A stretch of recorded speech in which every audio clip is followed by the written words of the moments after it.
Helena, átjáðast að tapa þínum konum fyrir Fjölni í Dalhúsum.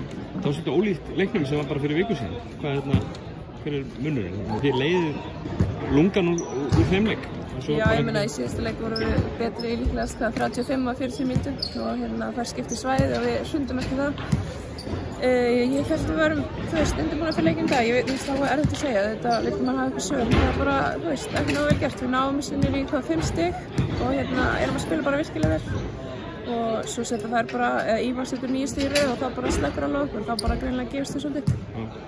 Þannig að eru þið að koma á Evrópukeppni og eigi leiki inni og heldur það sé erfitt að finna jafnvægi milli deildar og Evrópukeppni? Þetta er kannski alveg nýtt fyrir félagið? Já, við náttúrulega tökum þátt í þessu Evrópukeppni til þess að reyna að gera liðið betra og við náttúrulega búin að lenda í svolítið áföllum. Ég er ekki búin að spila, Eva er frá, Kristrún veiðist, leikmenn eru ekki að spila eins vel að þeir geta og svo er þetta, mögulega bara búið að draga svolítið úr. Það búið að vera mikið að ferðarlegum, stelpurnar er kannski langþreyttar bara, það er erfitt að vera að spila alltaf 2 leiki í viku og hvað þá þegar þú ert að fljúga kannski eða ferðast í 20 tíma til og frá.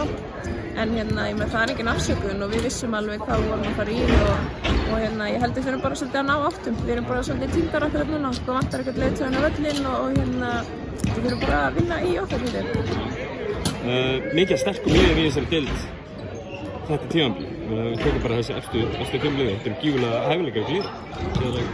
Já, ég meina, deildin er mjög jöfn og þú veist, það er ógeðslega gaman að spila í svoleiðis deild og ég meina, þetta er ekkert, þú veist, maður er ógeðslega fúll akkurat núna en þetta er ekkert the end of the world. Það er mikið eftir og við höfum eins og ég segja fullt að leikjum inni og svona en auðvitað líður mann alltaf bara illa þegar það gengur illa og við þurfum bara að setjast niður og bara aðeins að draga andan já, núna getum við algjörlega ítt þessari Evrópukeppni frá okkur, þurfum ekki að hugsa hann alltaf, annarkvæmt leik. Þannig að það verður bara verið eitt verkefni fyrir okkur núna að fara að finna Hauka hjartað og fara að spila almennilega.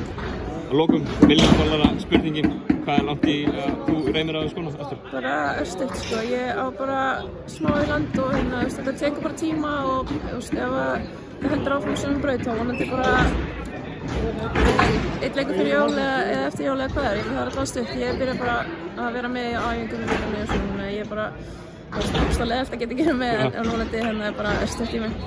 Frábært, takk.